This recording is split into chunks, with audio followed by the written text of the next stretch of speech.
trazendo um grande abraço fraterno do Centro Espírita O Consolador, que fica aqui no Gás. Agradeço infinitamente o convite, né? Essa palavra forte, que é uma palavra palestrante, mas se acontecer o trabalho, a gente se prepara e vamos passar um pouco daquilo que a gente teve um tempinho de estudar. Peço desculpas se eu errar em alguma coisa, porque, na verdade, a gente não tem o trunfo de carregar a sublime pureza, só o Cristo, né? A gente estuda, vê os livros, mas os livros são ideias limitadas de um ser. Então, a gente pega a ideia de um, a ideia de outro, faz a a nossa própria personificação naquilo que a gente quer transmitir. E você que se encontra aí nesse momento no YouTube, seja agora à tarde ou de manhã, à noite, ou quem sabe de madrugada, você vê ali pesquisando, fica conosco para ter um momento de paz, um momento de aconchego, à luz do Evangelho segundo o Espiritismo. Então a gente começa aí um pouco nessa frase que eu acho que está lá em João 1:1, né? João 1:1, que diz: o princípio era o Verbo, e o Verbo estava com Deus, e o Verbo era Deus. Né? A nossa língua portuguesa, a gente entende que ela é bem ampla. Né? A gente entende que existe a multiplicidade de palavras, existe a questão do significado delas, outras nem tanto, como o hebraico, o grego. Então, uma palavra ela significa muita coisa, por exemplo. Trazendo para o nosso contexto, quando a gente diz assim, a manga da camisa, nós estamos falando da manga de uma camisa. Mas se a gente disser, eu sentei à sombra de um pé de manga, né, onde eu tirei uma manga e fui saborear, fui desfrutar a manga. A gente está falando da manga fruta. Então, quando a gente diz, no princípio era o Verbo, e o Verbo estava com Deus, e o Verbo era Deus, nós estamos falando da palavra. A palavra, ela não pode ser uma palavra morta, ela deve ser uma palavra viva. E ela só é uma palavra viva quando ela vem com muita prática e muita vivência. E só quem trouxe isso para a gente foi Jesus Cristo. Né? Antes de tudo, Jesus já tinha sido escolhido para ser o governador do nosso planeta. Nosso planeta que hoje se encontra nessa passagem de planeta de provas e expiações, mas que desde 2000 a gente está caminhando para o planeta de regeneração. Esse planeta de regeneração é um planeta onde as provas e as expiações serão melhores compreendidas. Não é que vai deixar de ter, mas a gente vai compreender melhor. Um dia a gente já foi um planeta primitivo, né? E aí se criou-se inúmeras formas e simbologias. Por exemplo, se a gente solicitar qual é a característica do inferno, aí a gente aprendeu desde pequenininho lá em Barbacena que a característica do inferno é quente, fogo, não é? E muito grito e muito sofrimento. Se você se queima, você vai gritar, logicamente. E aprendemos que o céu fica aqui. Em cima, a gente olha, está aquela imensidão, lindo. E aí, aquela opressão. Você vai para o céu, vai para o inferno. Você vai para o céu, vai para o inferno. Você tem que andar aqui direitinho, senão o diabo vai te carregar, você vai para o inferno. Então, aos poucos, a gente vai chegando nesses princípios de que Satanás não existe, que céu e inferno é o nosso estado de espírito. Se a gente for para a ciência, a gente vai demonstrar que essa ideia de que existe o inferno, as pessoas foram buscá-la no momento em que presenciaram uma erupção vulcânica, onde o magma ele vai dar aquela chacoalhada, vai dar erupção, o diabo começa a se movimentar, o inferno, onde na verdade é exatamente o núcleo da Terra que se encontra em estado líquido e que por conta dos gases ele precisa erupir. Ou seja, são tempos e milhões de anos para que tudo seja concretizado. Graças ao Espiritismo e graças a grandes revelações, através de Kardec, sua persistência, nós descobrimos que essa paz de espírito que a gente sente é o nosso verdadeiro céu. E se a gente for colocar o nosso planeta Terra num sistema, que é o nosso sistema solar, a gente vai ver que ela está lá soltinho. Se olharmos para baixo, é céu. Se olharmos para cima, é céu. De lado, é céu. Então, aos poucos, a gente vai desconstruindo algumas narrativas que permearam a nossa vida, mas isso não quer dizer que você vai deixar de acreditar. Você acredita, o pensamento é livre. A gente apenas estuda e vai sendo revelado aquilo que antes não pôde ser revelado por diversas questões que o Espiritismo sempre nos traz, nossa revelação. Então, para isso, a gente tem ali no Livro dos Espíritos a primeira pergunta. Olha que Kardec era pedagogo, estudioso, né? Um país altamente capitalista, como a França, e começou a acontecer os fenômenos das mesas girantes, aquela história que a gente sabe, e nesse fenômeno ele foi atraído para saber o que estava acontecendo. Então, depois de muito estudar, de aperfeiçoar a comunicação, né, até chegar a comunicação através da escrita ou da psicofonia e incorporação, e, enfim, muitas e muitas perguntas, nós temos a primeira pergunta. Veja, no Evangelho, a gente tem lá a palavra verbo, Deus, né? E no livro dos Espíritos, a gente vai encontrar aí o que é Deus. Quem é Deus? Não é quem, é que é Deus. O que é Deus?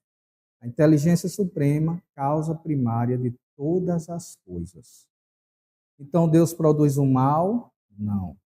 Deus nos deu algo extraordinário, que é o livre-arbítrio. E a música, a reflexão já diz, nada acontece por acaso. Então, nesse nada acontece por acaso, nós planejamos na nossa vida reencarnatória como seremos aqui. Mas, como nós estamos no planeta Terra, e que ninguém aqui está livre de dor ou de sofrimento, ninguém. Todos nós estamos numa mesma atmosfera. E todos nós estamos numa busca de nos reconhecer e nos melhorar. A gente lembra, por exemplo, Chico Xavier. Ele perdeu a mãe com 5 anos. Chico Xavier tinha angina. Chico Xavier tinha um problema grave de catarata. Nunca deixou de trabalhar. Nunca deixou de ver no irmão a sua premissa de dizer através dele que eu vou evoluir. Aliás, eu quero dar uns parabéns. Eu escutei aqui que existe a campanha em frente ao supermercado. Deus abençoe a vocês. Glória a Deus, aleluia, porque é muita coragem você hoje está na frente de um supermercado e fazendo essa campanha que não é sua materialmente, mas espiritualmente é. Não tem espírito obsessor que aguente tamanha humilhação no sentido de você ser humilde e estar ali naquele trabalho. Então, Chico Xavier, apesar de ter todos os problemas dele, ele tinha certeza que era um espírito errante. E Emmanuel disse a ele, você vai sofrer, você vai ter problemas, vão lhe perseguir, porque Raul Teixeira já diz, está aí no YouTube para quem quiser, ser espírita não é fácil. Não é fácil porque a gente está o tempo todinho com a nossa consciência e dela a gente não se furta. Você pode estar sozinho em casa, sentindo a saudade de alguém física para lhe fazer companhia, mas no momento que você for dormir, é você e sua consciência. E é sua consciência que vai agir de acordo com o que a gente busca de aperfeiçoamento moral. Então, como diz Raul Teixeira, aqui a gente não vai prometer o inferno, não vai prometer o céu, nem tampouco a vida eterna. A gente cumpre uma ação única de nos melhorar um com o outro, porque não há ninguém perfeito. Porque Jesus disse que nem ele era bom, bom só era o Pai. Então é nesse sentido, nessa busca que a gente reconhece Deus nessa infinita bondade e misericórdia para cada um de nós. Todos temos problemas.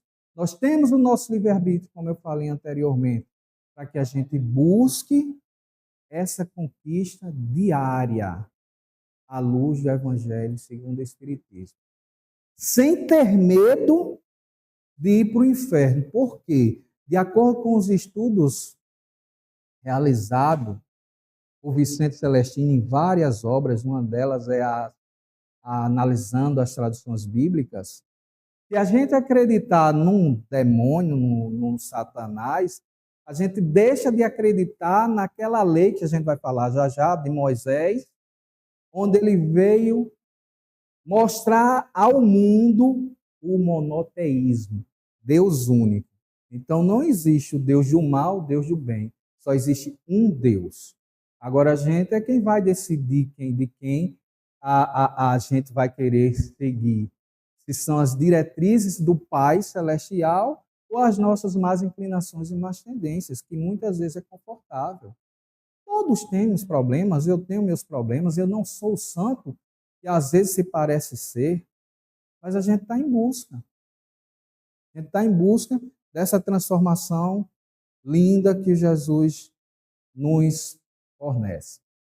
Então, a palavra verbo significa palavra, que significa Deus. E Deus é a nossa ação, é o nosso processo e é o nosso estado. Se a gente tiver essa primeira etapa da vida, que é entender que Deus, Ele está conosco a todo momento.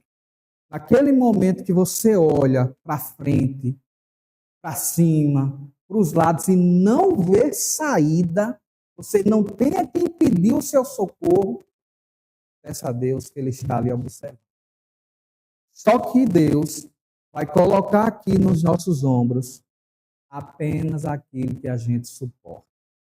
E é com Ele que a gente tem que suportar. A gente tem que amar a nossa prova, embora difícil, a gente tem que amar para que a gente possa evoluir um pouco. Como eu falei anteriormente, estamos agora no planeta de regeneração e é a decisão. Ou ocorre a transformação íntima de cada um no sentido de melhorar, ou então a gente vai estacionar. E ninguém vai regredir. Nós vamos sempre progredir.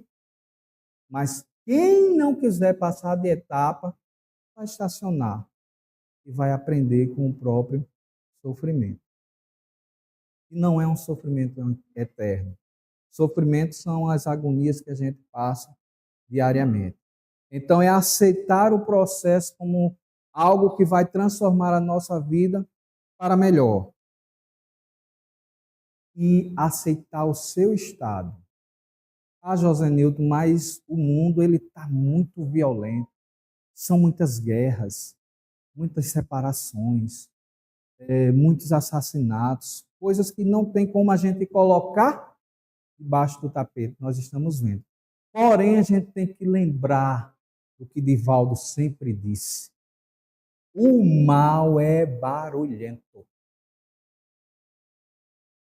Enquanto estamos aqui nesse momento, juntos e reunidos em nome de Jesus e da espiritualidade maior para falarmos da boa nova do Evangelho do Cristo, outras pessoas, basta uma pessoa lá fora fazendo mal feito e ela vai se tornar manchete.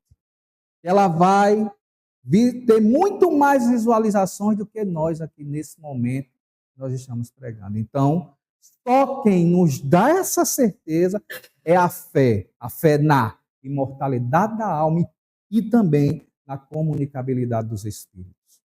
Sentir a presença de Deus é sentir a presença dos nossos irmãos que estão a todo momento nos ajudando a essa evolução e aceitar o processo que Deus designou para cada um de nós. E com isso, a gente chegar no estágio de plenitude. Porque cantamos agora há pouco, um dia todos nós seremos anjos. Aí a letra diz, um dia todos nós seremos anjos. Aí parece que estão dizendo que não é a verdade. A gente tem essa esperança que vamos ser um dia anjos. Para isso a gente tem que ter a certeza de que vamos continuar agindo de acordo com a nossa consciência. Me permita contar algo bem pessoal assim, meu. Minha mãe, ela é católica, daquela que ela coloca, daquela que ela compra os chaveirinhos dos santos e coloca no carro da gente, ninguém é doido de tirar, é minha mãe, né? Coloca os santos, os textos no vidro do carro e tal, deixa ela colocar. Às vezes a gente tenta dar mas fica calado, deixa ela, é a fé. Está ali simbolicamente. No meu carro tem, que eu não sou doido de tirar, na manhã, puxa, meus. Mas ela escolhe um para Cristo e sou eu. Vocês acreditam que minha mãe tem a capacidade de fazer promessa e botar para mim pagar? Ela faz a promessa, ó, meu filho, eu fiz a promessa, é você que vai pagar. Vamos lá, e é viagem para o mosteiro não sei de quem, a gente vai, né? Ela está pedindo, mãe, até que ela tem 76 anos, vamos aproveitar. Só que o ano passado ela exagerou. Ela fez uma promessa para eu andar 18 quilômetros numa procissão. Hein? A pé. Graças a Deus. Eu fui cansado. Quando eu cheguei ali já na Pedro II, eu já não estava aguentando. O Senhor é rei. E ela, o Senhor é rei. E eu bem devagarinho. O Senhor é rei. Quando chegou naquela ladeira, finalmente, de graças a Deus, arranjei uma pessoa para minha, eu escorando. Me perdoe, eu sou assim mesmo, viu? Eu não sei como vocês tiveram coragem de me chamar. Eu cheguei lá naquela... Terminou a procissão, ela está na hora de você acender a vela. Menino, tanto da vela, ela me deu uma vela e acender. Era tanto fogo. Aí eu joguei a vela. Um monte de vela. Aí eu, graças a Deus, mãe, acendi a vela. Perdão, meu mãe.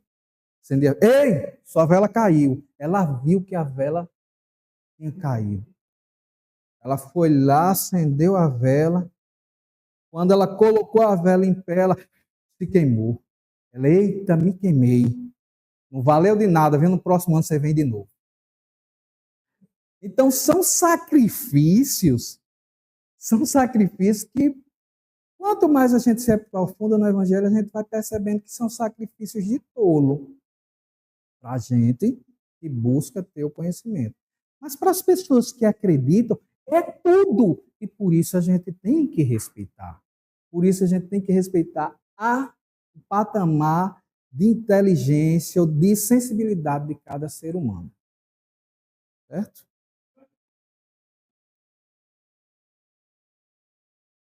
Porque, de fato, é o que a gente já tem desde o início, né? É quase como oficial, uma religião oficial. Então, aí a gente colocou os patriarcas da humanidade. Abraão, Isaac e Jacó. Eu queria pedir a vocês perdão eu não ter colocado Adão, toda desculpa, viu? Não ter colocado Adão, não ter colocado, como é aquele da arca? Noé e tantos outros. Por que, meu filho? Você está sozinho lá no Éden. Aí Deus chega, tira uma costela sua. Eu só estou relatando, não é preconceito nenhum. E nasceu uma mulher, já em submissão, né? Em submissão. Mas, enfim. Aí, depois que nasce a mulher vai lá, come uma maçã. E quando teve a reprise aí de uma novela, não colocaram nenhuma maçã, porque senão os grandes produtores de maçã não iam vender maçã. Como é que você vai vender a maçã se está lá o pecado? Botaram um fruto lá, meio azulado, meio descolorado. Aí tiveram lá, quais foram os filhos? Caim e Abel. Quem foi que matou um outro? Aí Caim mata Abel. Abel vai, não sei, foi Caim que morreu. Caim matou Abel. Aí Caim foi-se embora. Caim foi não sei para onde e casou. E não era só dois. E está lá na Torá e ninguém dá explicação sobre isso. Eram só dois, ou seja, surgiu uma multidão. Então, não é que isso não traga nenhum fundamento para a gente, é porque não se torna importante no que a gente tem de processo até chegar à doutrina espírita. Aí a gente vai ter Abraão, que é aquela história de sempre, que a gente já conhece, que ele tinha uma unção com Deus e era muito em moda aquela mediunidade onírica, que é a mediunidade do sonho, você sonhar e aquele sonho se realizar. Eu tenho tanto medo dos meus sonhos. Eu sonho, viu? Eu sonho. Mas faz de conta que está no universo. Então, Abraão, ele sonhava em ser pai. E Deus dizia, você vai ser, fique tranquilo. Você e Sara já passou da idade, até que veio o filho da promessa, que é Isaac. A gente entende que tem uma sequência. Ou seja, o mundo criado por Deus levantou um homem chamado Abraão, pai de multidões, se bem que tem um monte de gente que parece Abraão, né? Minha mãe mesmo não tinha televisão em casa, foram 9 filhos. Eu não sei como ela aguenta, eu estou falando da bichinha. Aí a diversão era amar e fazer menino. Então Abraão teve a sua multidão, através de Isaac, seu filho, filho da promessa, chegou a Jacó. Jacó trabalhou 14 anos para se casar com sua amada, que era Raquel. Ele trabalhou 7 anos, quando ele juntou o dote, trabalhava para o próprio sogro, isso aqui é uma sociedade bacana, e o sogro, não, você vai casar com outro, e não com Raquel. E o amor da vida de Jacó já meio usadozinho, o amor da vida de Jacó era Raquel, que era mais bonita, mais afeiçoada, e na verdade estava escrito justamente que Raquel iria dar à luz a José do Egito, irmão de Benjamim. A gente vê que tem uma sequência lógica, né?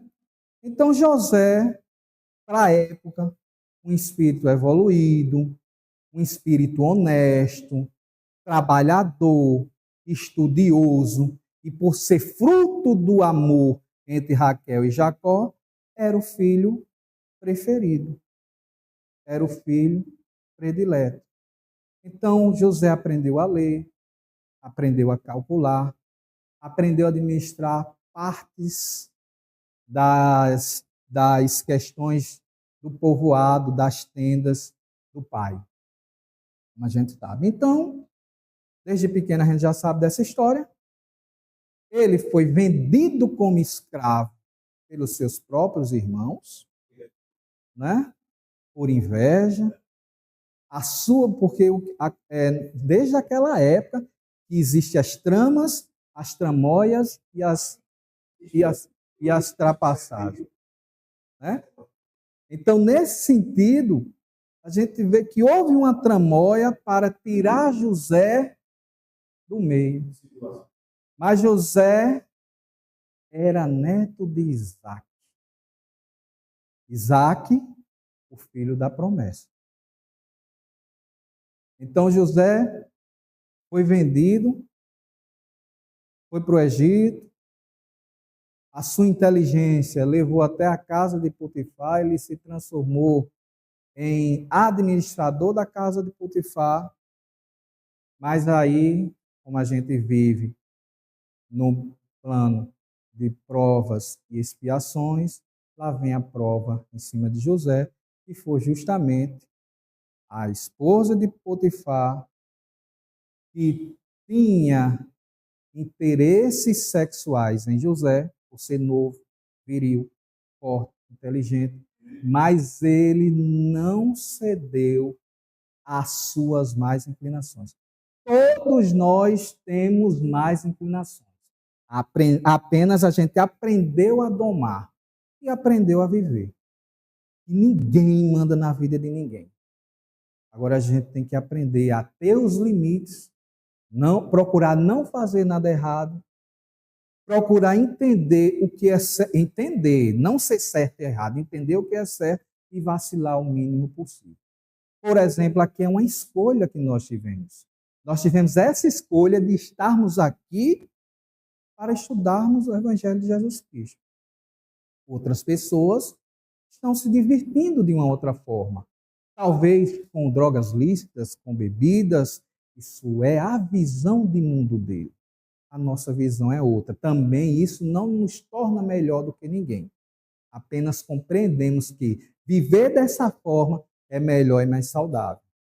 É melhor o passe magnético e água fluidificada do que álcool e uma música bem pesada no seu juízo, que lá no futuro vai te levar a usar os psicotrópicos que a gente está vendo todo mundo usar. Então, José, ao chegar no Egito, ele passou por isso, administrou a casa de Potifar, administrou a prisão onde ele foi levado, acusado de praticamente prostituir a mulher de Potifar. E lá, esse tempo que durou 20 anos, Deus e a espiritualidade preparava José para que ele tivesse coragem, não fosse vingativo, fosse benevolente. Deus estava preparando o momento dele. E aí, aquela história que a gente já sabe, foi olhar o padreiro, foi olhar o copeiro, o padreiro descuidado, deixou o rei comer um pão com pedras, cadeia. O copeiro não viu a mosca no vinho, serviu ao soberano, mosca no vinho, cadeia. E aí José, por ser uma pessoa amável, acolheu e se deparou com aquilo que muitos de nós já nos deparamos, a mediunidade. Está tudo maravilhoso. Mas quando a mediunidade diz, é o momento, a gente tem que vir para o ajuste. É o momento. Então aí a mediunidade dele, onírica, mediunidade de sonhos, revelou os sonhos, e aconteceu exatamente o que ele disse. Mas, antes do copeiro sair da prisão, ele disse ao copeiro: fale ao soberano de mim. Ele viu no copeiro: agora eu vou ser livre. O copeiro nunca falou em tempo pertinho, em pouco espaço de tempo. 2 anos depois, quando o copeiro teve a oportunidade, ele falou. E o resultado nós sabemos. Ele foi alçado a governador do Egito. Mas isso, porque talvez a gente faça esse processo. Não se afastar dos desígnios de Deus. E foi isso que ele fez. Mesmo diante da provocação sedutora, mesmo diante da covardia dos irmãos, mesmo diante do sofrimento na prisão, ele nunca deixou de reconhecer o caminho certo, que é a ação, que era Deus.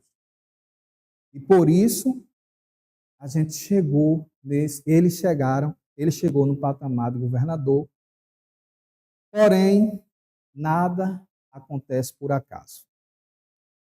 E aí, a galerinha que ele trouxe, saiam aí, todo mundo de Canaã, venham todo mundo para cá, para o Egito, que aqui é onde tem comida, onde tem desenvolvimento, e as pessoas se afastaram de Deus, se afastaram da ação de Deus. Começaram a cultuar os deuses profanos, que era o Deus da terra, o Deus do sol, o Deus disso, o Deus daquilo, o Deus do Nilo, e aí sucessivamente. E aí tome escravidão, tome sofrimento por muito e muito tempo. E aí Deus, com sua imensa bondade e benevolência, disse: eu vou quebrar o galho de vocês de novo. Joquebede engravidou de Arão, num período em que o censo não é como é agora. Agora a gente tem um planejamento familiar, Naquele tempo, o planejamento familiar era afogar as crianças. Tira a criança até 2 anos, joga no Nilo e acabou. A gente evoluiu ou não? Por isso que o mundo é barulhento. Estamos felizes aqui, a gente pode ir para um médico, fazer o nosso planejamento, ter os filhos que desejarmos e assim sucessivamente. Enviou Moisés. Naquele cesto, como a gente já sabe, a rainha Renutimile socorreu e o criou no palácio como príncipe.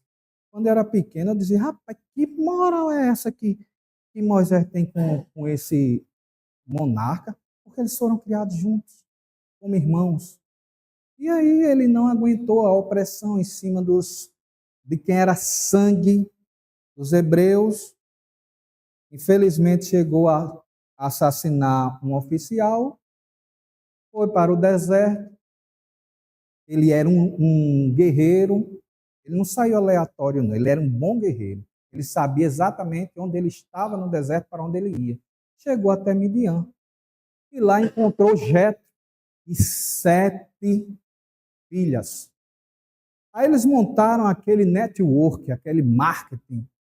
Aqui agora vai ser lã.com. Aí a produção de lã das ovelhas. Ele foi recebido por Jetro, casou com uma das suas filhas Zípora, até que a mediunidade de novo. Estava perfeita a vidinha dele lá. De príncipe, com seu cajado, a pastor. Perfeito. Casado, 2 filhos, produzindo com o sogro. Mas veio a mediunidade e o chamou à rédea curta. Através de uma mediunidade que a gente chama de efeito físico. Haja fenômeno. Foi e é importante o fenômeno para a gente estudá-lo e não fazer uso dele.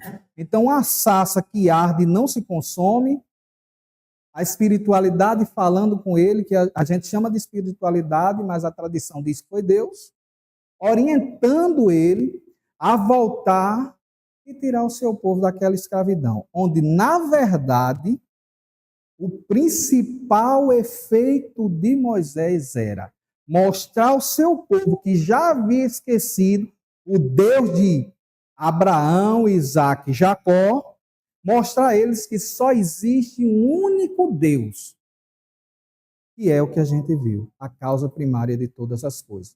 Então, a grande missão de Moisés era dizer, não existe politeísmo, é monoteísmo, Deus.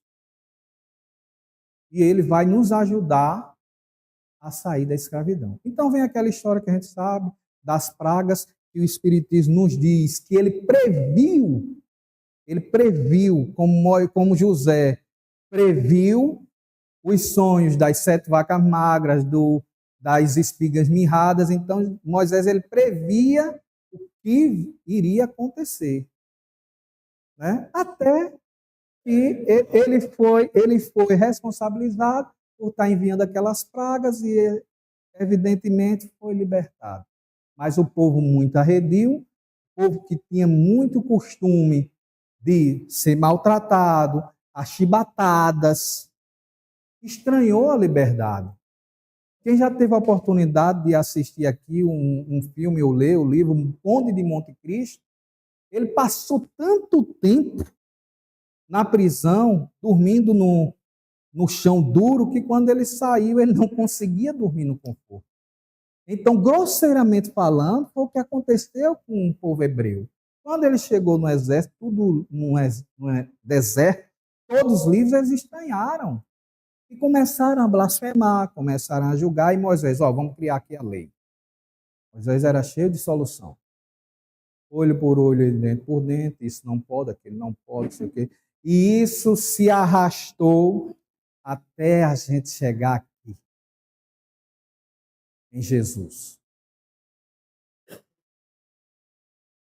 E Jesus diz lá em Mateus 5, 17, 18, à luz do Evangelho segundo o Espiritismo, não pensem que eu vim destruir a lei, ou desmentir o que os profetas disseram.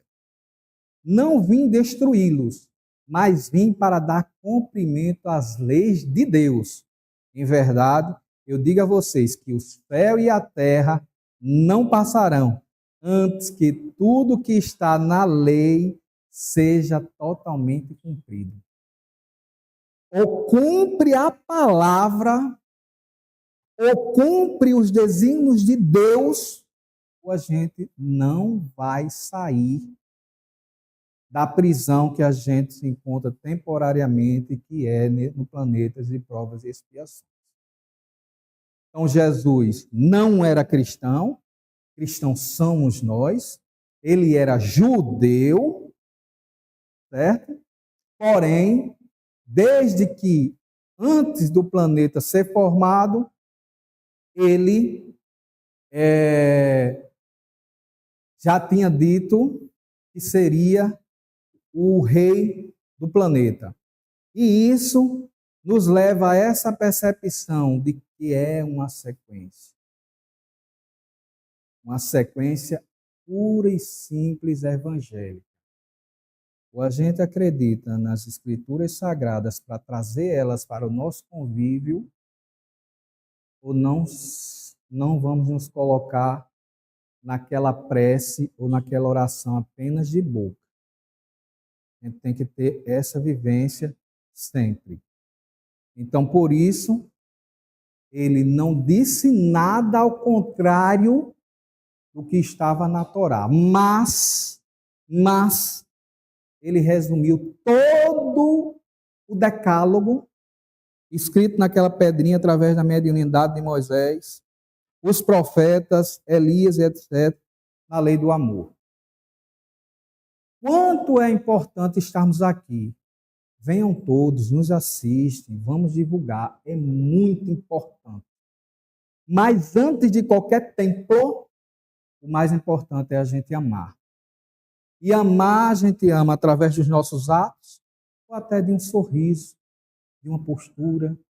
Isso é a melhor forma de amar. Certo? E aí chegou e ainda prometeu, olha, se me amares, eu te prometo um novo, eu te prometo um consolador. Não disse nunca jamais que iria voltar. Está aí, ó. Mas quanto a vós conhecê-lo-eis, porque ficará convosco e estará em vós. Porém, o Consolador, que é o Santo Espírito, que meu Pai enviará em meu nome, vos ensinará todas as coisas e vos fará concordar tudo que vos tenho dito. João, capítulo 14, 15 a 17, 26. Ele prometeu um consolador que iria nos ensinar aquilo que ele gostaria de ensinar, mas as pessoas não tinham ainda o entendimento para fazer. Por exemplo, Jesus curou mesmo, curou como? O cego? Com a saliva e lodo. Se a gente for em qualquer ranchinho no interior, pessoas que criam gado, os antigos eles vão fazer a raspa do fundo do pote, cuspir e colocar no ferimento de um gado. Ampicilina pura. Porque são bactérias gram-negativas com bactérias gram-positivas que vai sobrepor e vai haver o processo de cicatriz. Jesus era tão inteligente, ele já sabia. E fez esse fenômeno grandioso. Imagina, nesse momento a gente sabe, nós não estamos vendo uma célula, mas agora a gente tem um microscópio que aumentando 100 vezes, a gente vai enxergar. Naquela época não se sabia. Um átomo, naquela época não se sabia. Imagina, você pega o cloro e o sódio, se você ingerir individualmente, você vai ter uma intoxicação, mas se você unir cloreto e sódio, você vai ter o sal de cozinha. Naquele tempo a gente não pôde. Eu estou dizendo a gente que nós acreditamos na reencarnação, na vida sucessiva, e certamente estávamos lá. Às vezes em algum processo de sofrimento, me perdoe, viu? Eu sou assim mesmo. Eu acho que eu estava contigo, com aquela vara que deu vinagre a Jesus lá na cruz. Ou eu estava pregando um prego. Essa é a verdade. Então, né? Aí, a gente tem que ver os exemplos do que eles passaram para até chegar nessa sublimidade.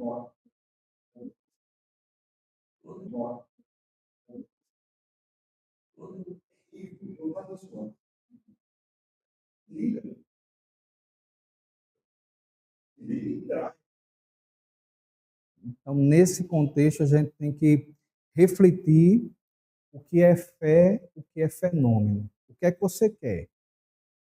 Você quer o fenômeno da fé, aquilo que você vai sentir, ou você quer um fenômeno? Os fenômenos vieram e vão servir de estudos para a gente aprender as coisas.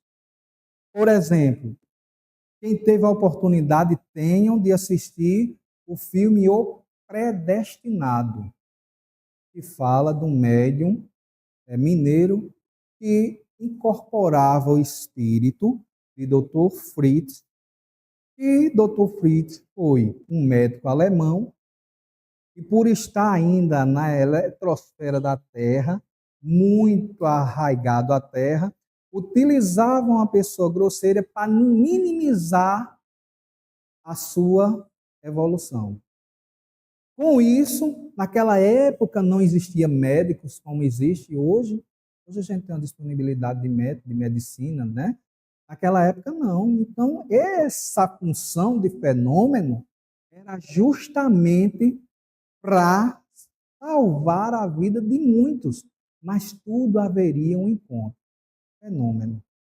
Mas se tiver fé do tamanho de um grão de mostarda, vai dar tudo certo, evidentemente. Tem outro filme maravilhoso que fala de milagres, né? A espera de um milagre. Esses fenômenos são algo que nos dá aquela vontade e a capacidade de sempre seguir. E é nesse potencial que a gente fala da fé. Todos os dias, ao deitar e ao acordar.